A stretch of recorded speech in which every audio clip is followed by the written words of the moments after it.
All right, welcome back to another episode of the Estradanary Conversations, Ruben Estrada show, and got a guest here that I'm very honored to have, Riley Dufour. How you doing, man? How are you? Good, good.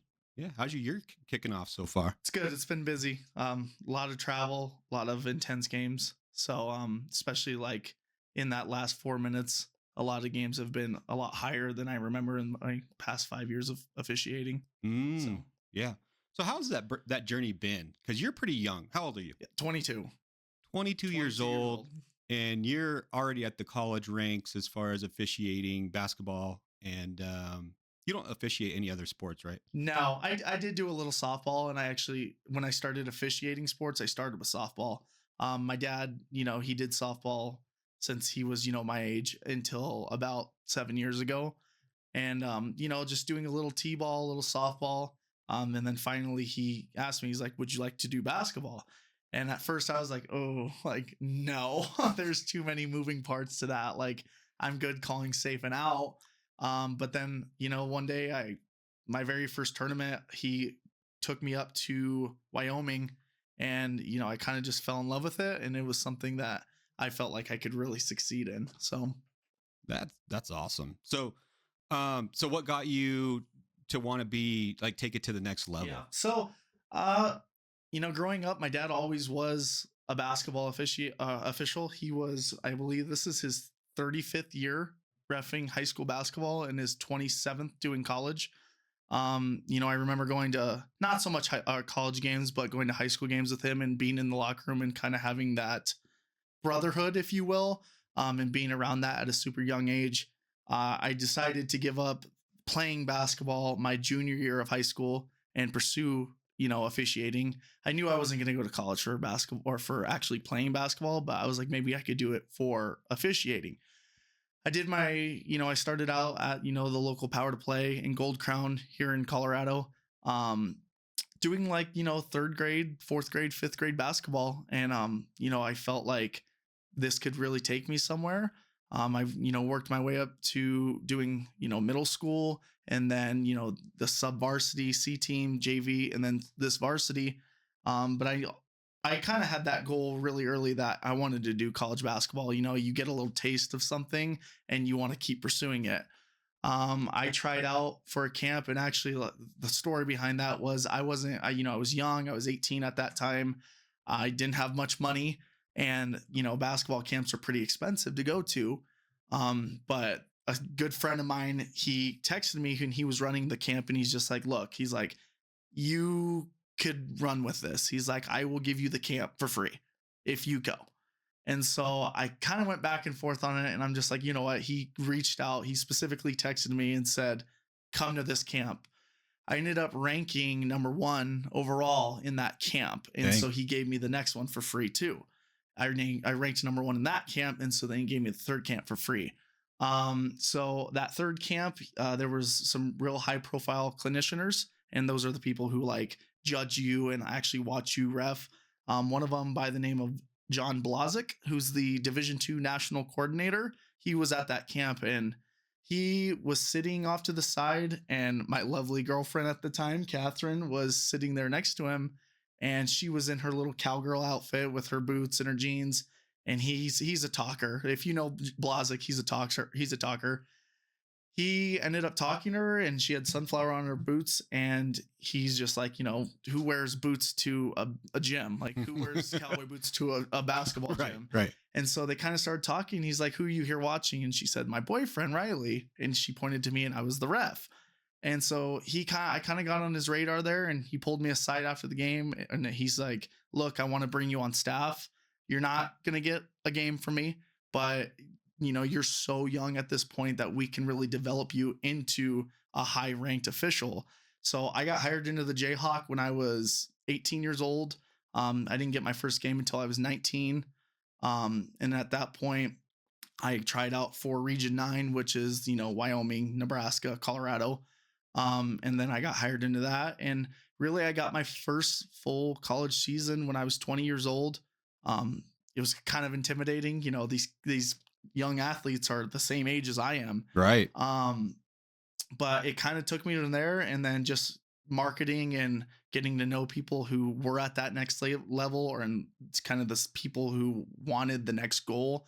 Kind of marketing with them and going to these high ranked camps, high level camps. And that's kind of where we're at today. And so now, doing conference play and all that, and hopefully getting deep into the, JUCO playoffs, and hopefully getting to that national tournament at some point would be the relatively goal here soon. But that was kind of my story. And I felt like that I could do something. I could do something with basketball, and it's really taken me this far. Um, I am the youngest, as of I know, in Colorado to get a state final. As of last year, I was 21 at that. And it's kind of just taken me on, and it's a real big part of my life now, and I enjoy it. So Wow, that's awesome. It it makes me feel sort of like a loser because we were in the same class. We passed the high school yeah. test at the same time, and I'm like, I'm still doing JV, and you're like at the freaking college level. Yeah. It's like, So oh no. yeah, how I met Ruben was we started high school at the same Yeah. time. We Yeah. took the IABO test Yeah. in class together. Actually, both of our first playoff games were with Oh, that's we right. were at Evelyn together. That's right. Yeah. And so that's how we met, and Yeah. it's developed into a really Yeah. good friendship. So Yeah. And you're here now. and So we're here now. wow. So is it tough? Being the same age as some of those guys on the court, is it hard to gain their respect? I would say it was when I was less mature than I am now, and obviously I have a lot more still to grow. Mm. But being 18 years old to 20 years old, it was hard because I have all this emotions, and so do they, and so it does kind of clash, and especially with like coaches who have been coaching basketball for Mm. longer than I've been alive. Right. But I feel like now when I turned 20, I kind of like understood, why am I working against these players when I could be working with them? I feel like I'm a lot more approachable as a young, 22-year-old than a 45-year-old with gray hair. You know what I Mm. mean? And so I definitely try to take pride. That was one of my goals this season, to talk to players. Hey, where are you from? What, good play, actually talking to the players, because they will talk more to me than they would another older official. So Interesting. it's kind of a double-edged sword. Because you can get a player in your back pocket like that, but you can also get a player who's like, who is this kid reffing me? Yeah. So What about your partners? Do they have a little bit of resentment where, they've been working so hard to get to that level and they see a young guy come in and they're like, what's this all about? yeah, my first couple years, I definitely felt some kickback. I fortunately, and my dad, or when I was growing up, he always used to tell me like, "Hey, it took me 7 years to get my first varsity game, and that's not even postseason. I got my first varsity game my first year." Right. And so, I have had some kickback from guys who I thought were my friends, but that just there's really nothing you can do about it.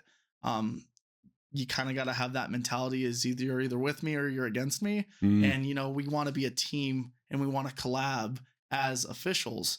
But yes, I've definitely had kickback for being so young, and I wouldn't say experience, but having those deep game experiences more than some other officials. But the other side of that is I also spend a lot of money going to camps during the summer. I spend a lot of time being critiqued. So I feel like somewhat I earn it, that Mm. I the assigners and the people in charge, they do see that, and it's a real big part of it. But yeah, I've had some kickback. Yeah. Yeah. I think that's natural. And I don't know if there's any ill intention behind it, but it's, it's there, right? And you just got to deal with it. Yeah, for So, sure. And yeah. and like anything, I mean, any career field you go in, and my day job is I teach welding. Mm. And out in the industry of welding, you have some of these 22-year-olds coming out who are just golden arms, who are welding better than guys who've done it for 20 years. Yes, the guys who've done it 20 years have that experience and that seasoning behind them, but I mean, this kid comes out a killer from school, and he's just a good welder. There is kickback to that, and it's unfortunate, but it's any industry will have that. Hmm. Yeah. So, so is that all you do? You're a teacher in the Yeah. So daytime? So you're not like you don't get to like Division 2 or Division 1 reffing and you're like making millions. I mean, what's the Yeah, so there are guys who are out who ref basketball who do make that $300,000 $200,000. There's about 60 full-time Division 1 basketball officials on the men's side. I don't know about, I mean, I imagine like football would have a little bit more. But a lot of these officials who you see on TV, have full-time jobs somewhere. Oh wow. One of Okay. the most famous officials, if you look up NCAA men's basketball official, his name's John Higgins. John Higgins has a roofing company, throughout from, whenever, but he refs basketball from November to March. Okay. And so a lot of these guys, and me included, have a job. And actually, a lot of them that I've noticed are educators, which is interesting. Huh. Just principals, being athletic directors, and being teachers. That, because when we're sitting at camp, you want to try to get to know each other. Like, my name's Riley. I'm from Colorado. Sure. I teach welding. And then there's a guy from New Jersey who's a math teacher. And so it is interesting to see that. But yeah, you got to be in that top tier, 60 guys to do this full time. Mm-hmm. Where do you think this drive comes from? Has this always been like your thing? Like, just as a little kid, you've always been driven to do, big things, or does this come on more like in your high school age or even your young adult age? Like, where's this coming from? Yeah, I think what really happened was I succeeded so quickly in refereeing basketball that I always want the bigger game now. So it goes from doing the C team game to now I want JV. Okay, doing the JV game now I want the varsity. Doing varsity, okay, now I want postseason to championship. Doing college, getting 2 or 3 kickback games early in the year. I want a full schedule. Once I get that full schedule, I want postseason. Once I want postseason, I want championships. So it's kind of always that like higher pedestal. Like you always want a little bit more. And there's guys who are 39, 40 years old who still have that, they know once they get to that higher level, they're going to want more. So I think it's just that pursuit that really keeps driving me. Like, now I want, a college championship. And so, when that'll happen next year, the year after, 2 years, I don't know, but it's always that drive to, I want that to be on my shelf. I want that to be on my resume that I did that. So, Wow, that's pretty cool. Is there anybody in the space or even outside the space that you feel like is a mentor to you? oh, absolutely. And, I have different mentors for, different situations / different levels. So, one of my high school mentors is my father. I shouldn't say high school. I should say my mentor in general is my father. He's done college for, 27 years. Like I said, he's done college championships. He's done, I believe he's done 7 championships, Wow. including high school and college. So he's been there. He's been seasoned. So, I always, when I get done with a game and like something happens, my dad's the first one I call, like, hey, this happened. What would you do in this scenario? This is what was said. What would you do?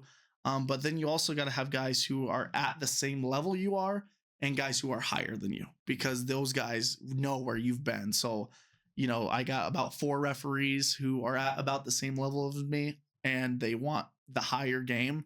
But I also have a couple guys who are above me in that like break into Division 1 era that I go to and be like, hey, this happened during the game. What would you do in this scenario? And so it gives you different perspectives of guys. We do take clips. Like I watch film of myself every night. Like I had a game last night out in Kansas and like I'll watch that film later today and just kind of take clips, send it to those guys, be like, what do you have? What would you do in this scenario? Just to get that different perspective. And, I'm a firm believer that you can learn anything from anyone. Even if it's a high school guy, I may send it to him and be like, what would you do in this scenario? And they'd be like, oh, this is what I would say. And I was like, oh, okay. Like I'm going to put that in my back pocket because I like that a lot more than what I did. So yeah, I don't have any Division 1 mentors yet, but there are about 3 guys that are on that bubble of getting in there that will eventually be my Division 1 mentor. Did you realize that this is kind of is this a career path for you? I wouldn't say it's a career path. I've talked to my principal about this, because he's a real big supporter about me. Because come Friday, I have to take off at 11 to go to a college game. That's hard, especially when you have a full time job. You're expected to be at your full time job as much as you can, Sure. and doing that balance of being there at your job and putting in 100% and then getting on the road and being at your second job or your passion and be at 100%, that's it's super hard. And not to mention family life. I have this career as a welding teacher, I have this career as a basketball official, but where do my family, where do my friends, where does my girlfriend fall into that? So it's a hard balance. And those are those conversations we have at those high camps, because you go to some, and I shouldn't say lower camps because that makes it sound bad, but you go to these lower camps and it's like, okay, you're reffing this way, you look this way, you need to be this, you need to be that. But when you're at those higher camps, so those guys who have been there, and the guys doing the North Carolina Duke game or the CSU CU game, it's those different conversations like, how did you balance your family life? There's actually a guy, he was doing Division I basketball. He does the WNBA now, that I got to talk to, kind of one-on-one. And he went through his whole kind of career path, going from, fifth grade basketball all the way to the WNBA. I asked him, I'm just like, how do you balance your kids and family? And he's just like, they're a part of my business too. We treat it like a business. If I go to the University of Hawaii, they're coming with. If I go out to LA, they're going to come with. Make the kids, make the wife excited or husband excited to come with you. And so I thought that was a really cool perspective. And there are like little traditions in Division I basketball that guys do. And one of them is you get your first game of Division I, that check goes to your spouse, because they were there to support you that entire way. So it's like a give back. Yeah. So sure. kind of looking forward to that. But things like that really do make it, you got to make your spouse excited just as much as you are. And my girlfriend, she'll talk to me or whatever, she'll come with my games and whatever, and she actually criticized me this year. And because it's all about how you look, it's a perspective from the camera. And so we were during a timeout, I had my hands on my hips, and I told her about 2 years ago that it makes you look tired on camera. And so I get in the car, and the first thing she says is, take your hands off your hips, you look tired. And I was like, whoa. It's like, I wanted you to tell me this, but now maybe I don't want you to. So yeah. And so I think she gets excited about it too, because I'll talk to plays about her, and we'll be laying there, about ready to go to bed, and I'll tell her, I'll be like, what's a gold 10? Or like, what's a basket interference? Or like, what's the signal for travel? And so she's pretty good at it. That's cool. She's pretty good at knowing basketball rules. That's cool. Well, I know she's a tough cookie, so I can totally understand where that comes from. And I think it all comes from love. I mean, they both want us, my wife included, she wants us to be the best that we can be. So that's awesome that you have her in your corner. So what is like the typical week look like for you? So you talked about, you have a full-time job. So when you get games, do you like jump on a plane and, ride this private jet to Kansas and get off, and I wish there's a, limousine waiting for you, or what does that look like? For sure. So, it really starts on Sunday. And so we kind of have this thing where we have three officials who are on the game. So you have the R, the U1, and the U2. And it's not necessarily like the most, or the veteran of the group is the R, and like the second best is the U1, and then the worst is the U2. It doesn't really work like that. It's just whoever's on the game is the R. You're expected to be the head referee. So, if there's any problems throughout the game, or like following up on game reports or calling the assigner, that's the R's responsibility. And it's the guy who throws up the ball. So that really starts with Sunday, and all Sunday night I'll sit down and look at my schedule, and I'll see if I'm the R on any of the games, and it's sending that text out Sunday night. Monday's kind of a quick turnaround, but if I have a game on Saturday, like I gotta like start getting travel plans together. And so I'll send a text out, be like, hey fellas, like, we have a game at this school at this time. If it's high school, what shirt are we going to wear? If it's college, like, where are these guys coming from?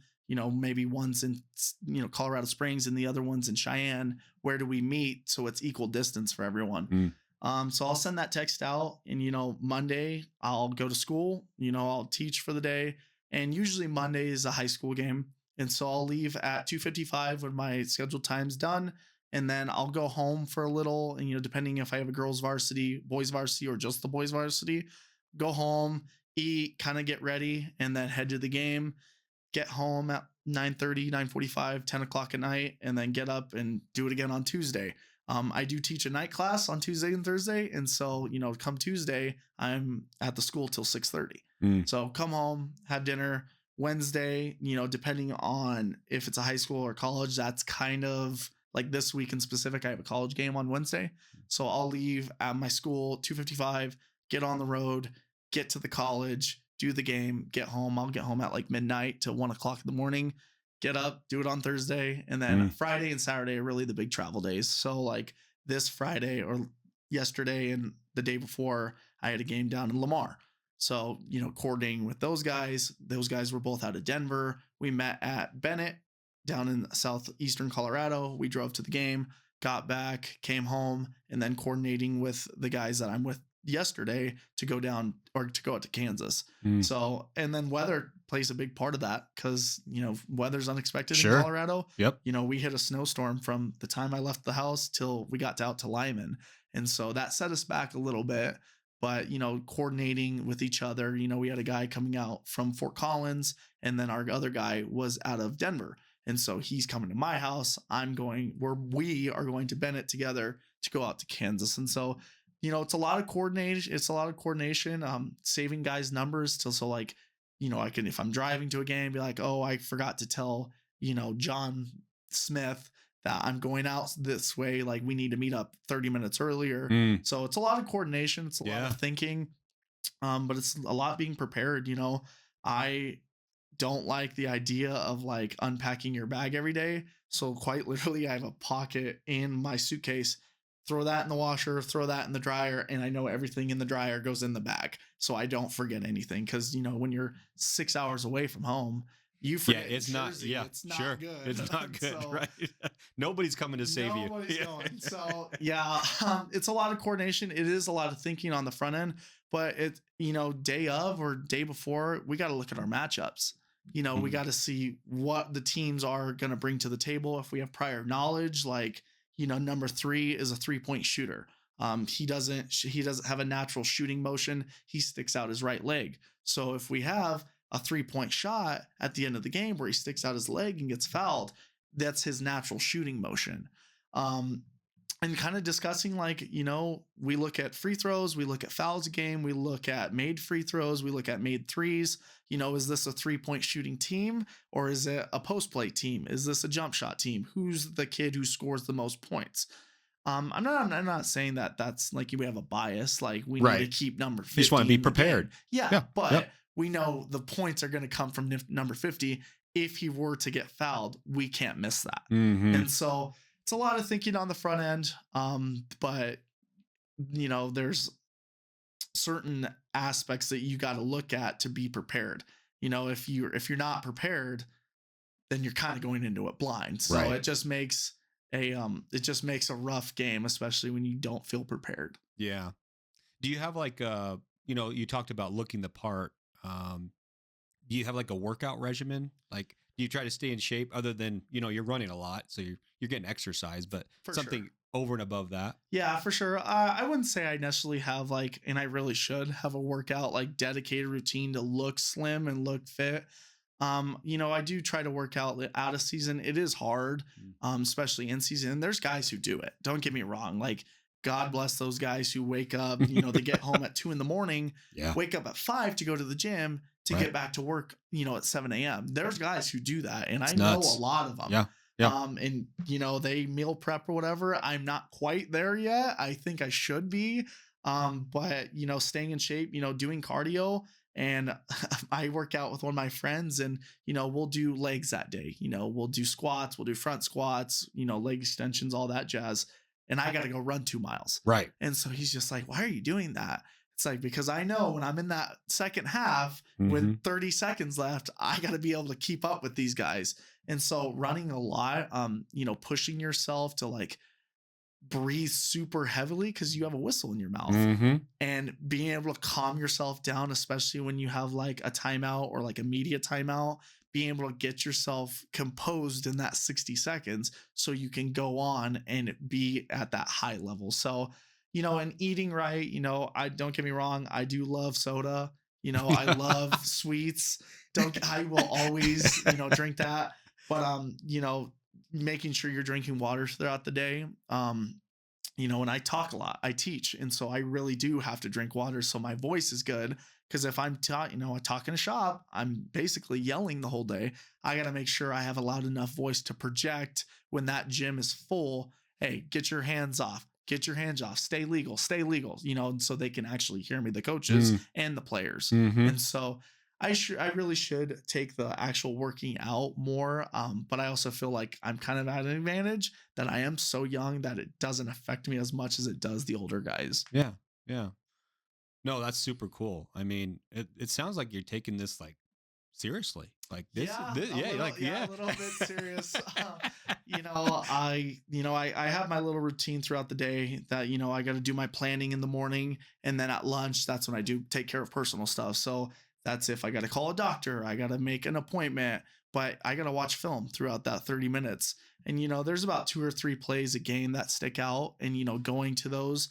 And it's more than, did you get the play right? It's okay. We had, a foul on this end, the team's down by 20 and we have kind of a touch foul at the rim. We don't need to call that. Mm-hmm. So it's kind of thinking more in depth with it. And, it's taking notes. I've had, rough games, but I've also had really good games and, calling and matching calls that my partners are doing, knowing what my partners do.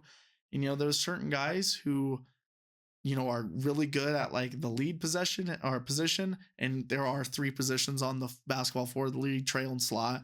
There's guys who are really good at the lead and, knowing our partners and being like, okay, I know that Ruben is a really good slot official. So I'm going to put him in the slot for these last 30 seconds when we come out of this timeout. It's knowing each other, knowing what each other's weakness and strengths are. But yeah, I feel like this is a second job to me. I want to be the best I can. So I do take it as a little serious and maybe more serious than not. But, I have goals and, if you want to get to those goals, you got to be at that high level. So, yeah. Yeah. Well, it doesn't sound like there's a lot of time in your week for any fun.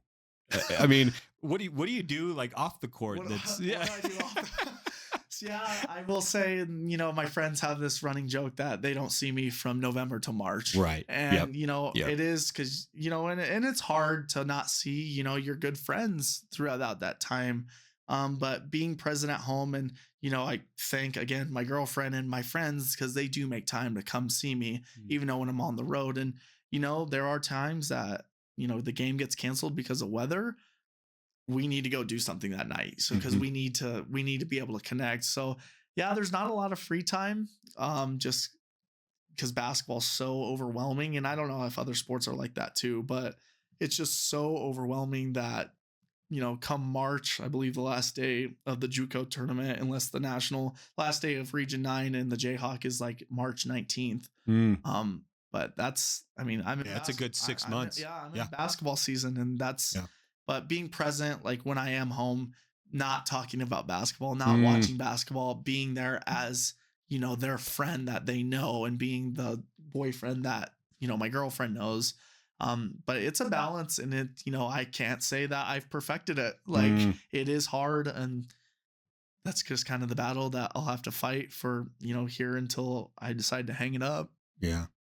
Yeah. Do you have, mentors and coaches and things like that on the basketball side? Do you have mentors on the personal side?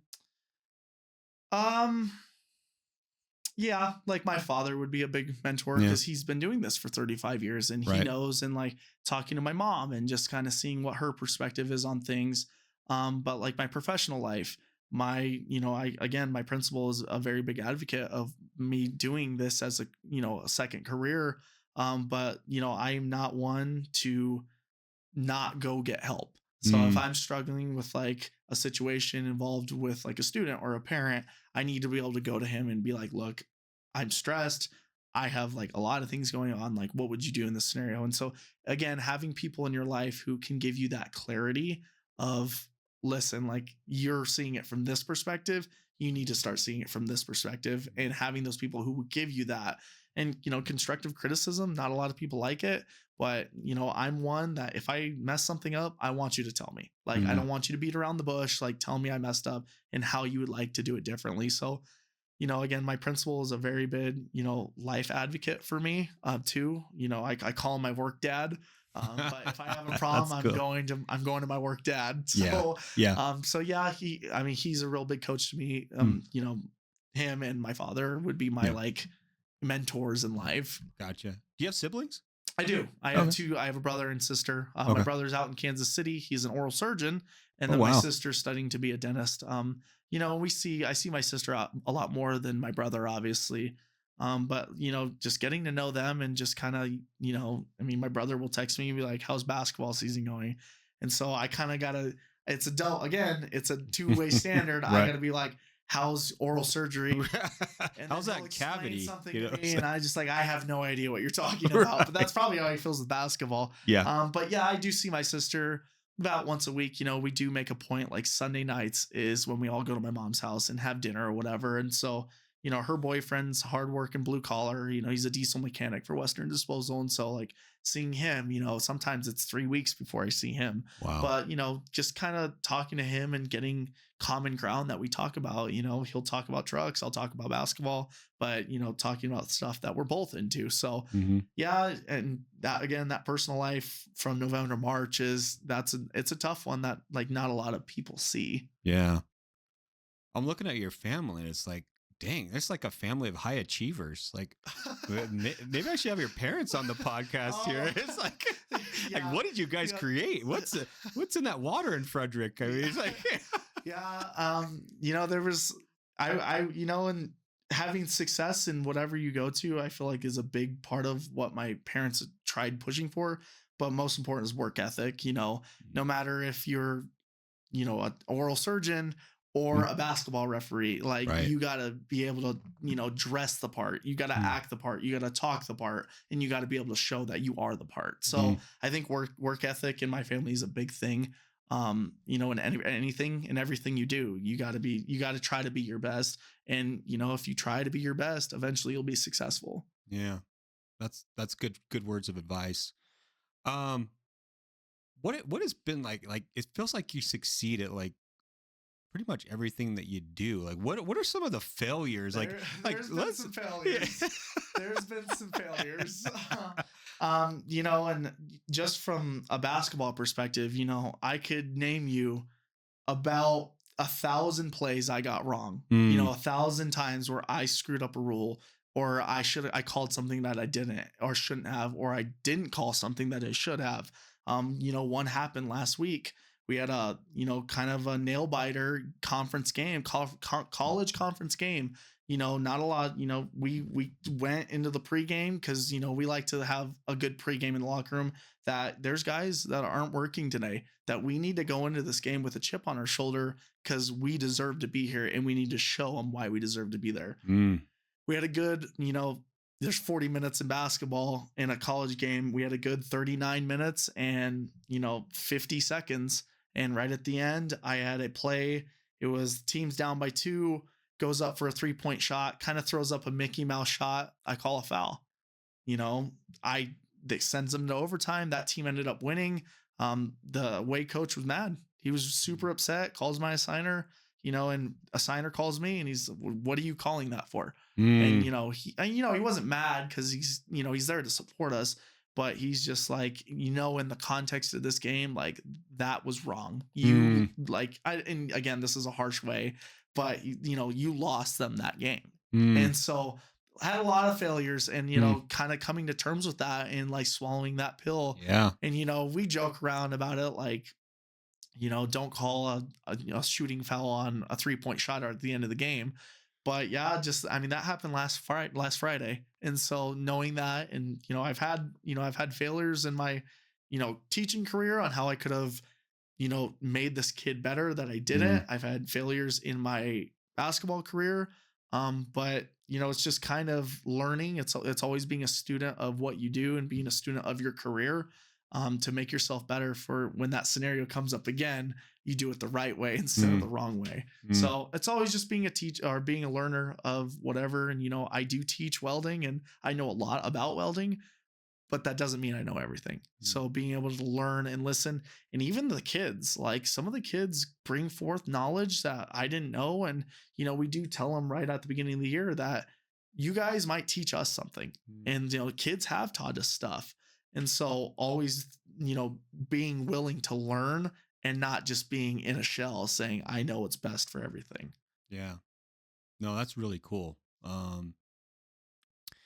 Wow, man. I mean, that's A lot to unpack. that is a lot to unpack. Yeah, and it seems like I mean, you're really mature for your age. That's like there's not a lot of early 20-year-olds that are thinking the way that you do. And um, have you ever thought about, I know you do it with your students and things, but just sharing that a little bit more. Yeah. A lot of people have told me that, like, you're super mature, like you have all these Yeah. goals. And, Yeah. my girlfriend and I just bought a house at 22 years old each. Yeah. And that's like unheard of. And so I think just having that goal and finding ways to achieve that. And, I tell my students all the time, like, it's because they do say, like, because they'll say something to me, and my girlfriend can attest to this, that like there's slang out there that I have no idea even what they're talking about. Believe me, I've got a 13-year-old in my house, so yeah. They're like, what the skibbity? Yeah. And I'm like, what does that even mean? And the Riz and all this other stuff. I'm like, what are you talking? That got told to me last week. So, what is this language? Having stuff that, having goals, but like trying to have goals that are achievable. And I feel like that's something that a lot of people struggle with, is like making sure the goal is still achievable. My goal is to do the NCAA national championship.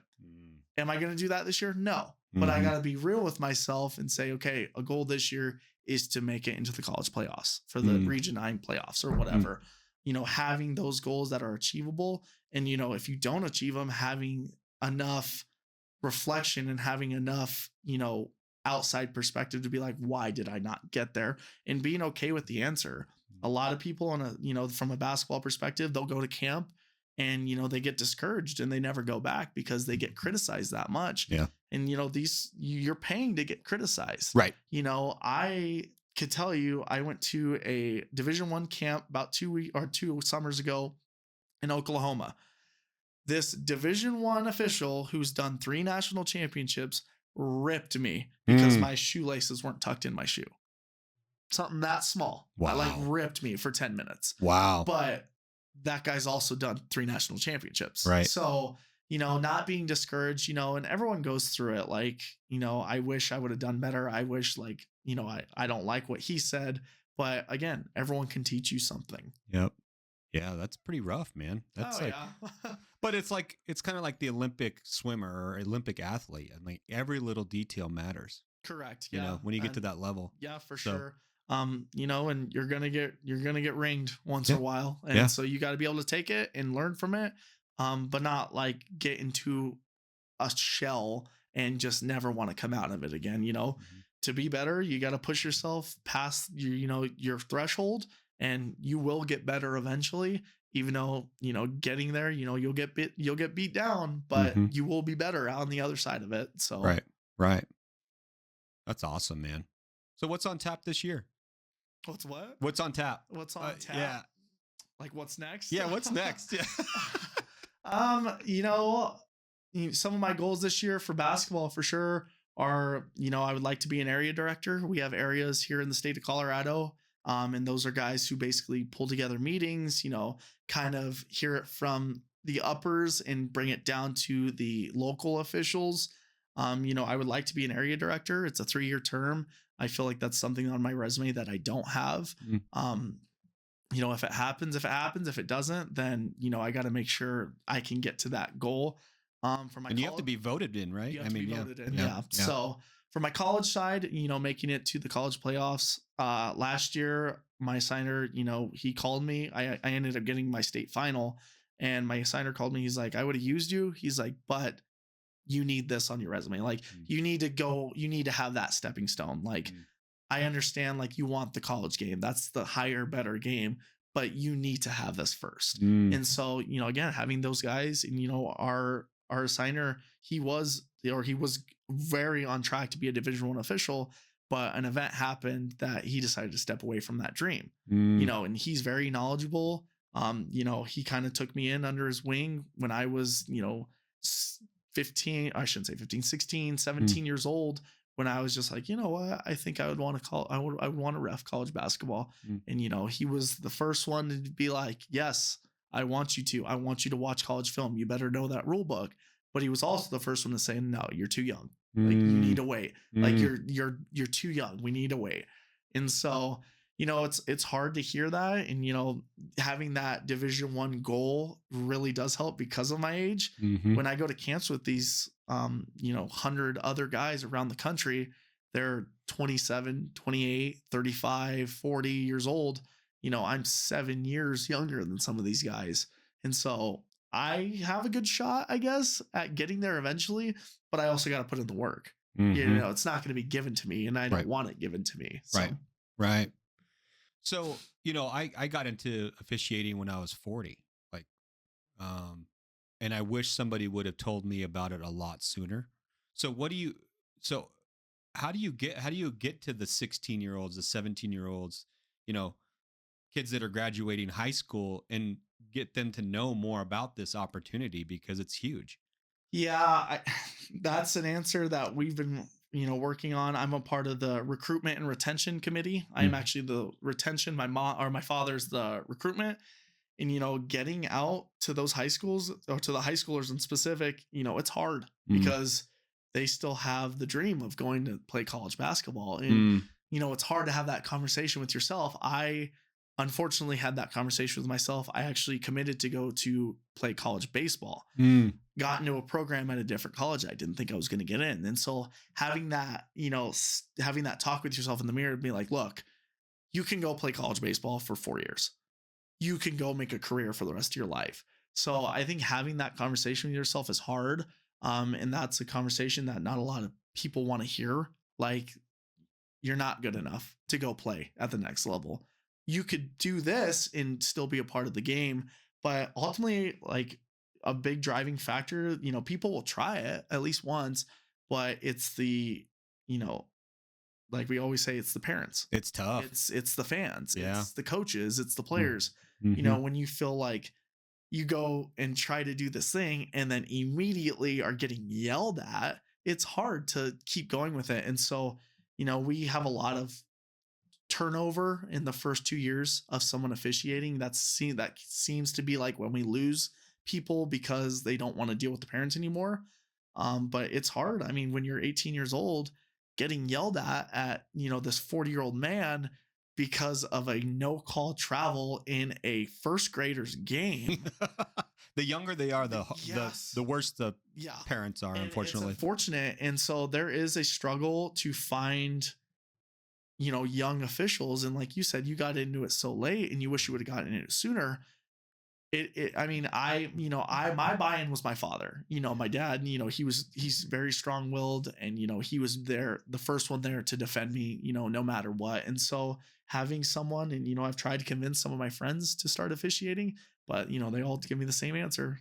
I'm not dealing with the parents, I'm not dealing with the coaches, I'm not dealing with the players. And so, what the solution is, I don't know. I don't know how to get younger guys involved. We have had a pay increase, which I think has helped. Yep. But it's a Band-Aid. It's not a solution. Right. Wow.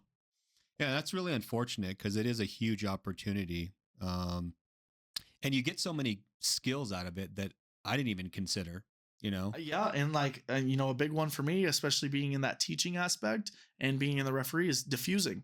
Right. Diffusing a situation. And, right. If a parent's upset because, little Jimmy's a 4.0 student and he's not doing so well in welding, being able to diffuse them and being not so defensive, I'm not always right. And so that's a skill that I've learned from basketball, and don't, any of my friends or especially my referee friends, I was a hot-headed 18, 19, 21-year-old.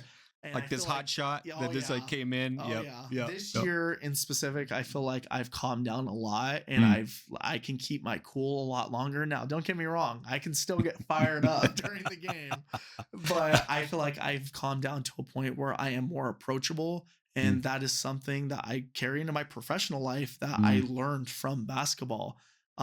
Seeing different perspectives and being okay to be criticized, I feel like has came all from basketball. Mm.